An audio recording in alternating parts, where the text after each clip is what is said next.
Magandang umaga, mga igan, halos kumpletong pamilya Marcos sa pagpatuloy ng pagdinig ng House Committee on Good Government and Public Accountability kaugnay ng anomalya umanong paggamit ng tobacco excise tax ng Ilocos Norte. Nasilip sa pagdinig ang Annual Investment Program na naturang lalawigan noong 2011 na umano'y hindi detalyado ang mga proyekto. Narito ang unang balita ni Salima Refran. Kasama ni Ilocos Norte Governor Amy Marcos, ang inang si Ilocos Norte 2nd District Representative Imelda Marcos at ang kapatid na si dating Senador Bongbong Marcos nang muling humarap sa pagdinig ng House Committee on Good Government. Kaugnay ito sa umano'y maanomalyang pagbili ng mga sasakyan ng Ilocos Norte gamit ang 66 million pesos mula sa tobacco excise tax. Si dating Senate President Juan Ponce Enrile at tumatayo pa ring abogado ng gobernadora. Tinalakay ang pagbili sa mga sasakyan sa ilalim daw ng programang PIME o programang ikauunlad ng mamamayan sa ekonomiya at ekolohiya.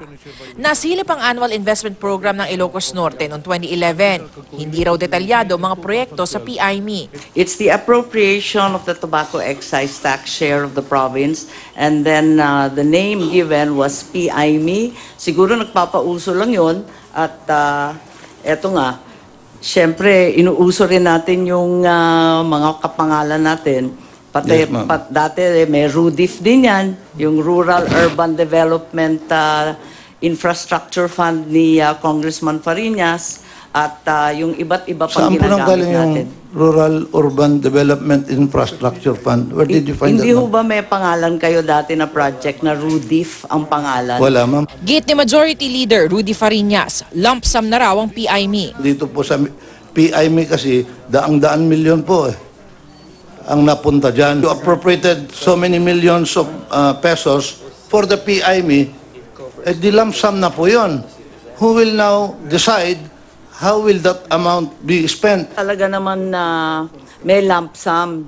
Totoo yun. Pero may kasamang AIP. At Okay. yung AIP, be-breakdown pa sa project statement. Napakarami ho ng proseso niyan bago mapinalyan. Ang PIME, pinaiimbestigahan na rin ng komite. Nag-issue rin ng komite ng show cause order laban sa mga miyembro ng Sangguniang Panlalawigan ng Ilocos Norte matapos ang mga inilabas sa mga resolusyon na kumukondena sa ginagawang inquiry ng Kamara. Para sa unang balita, Salima Refran reporting.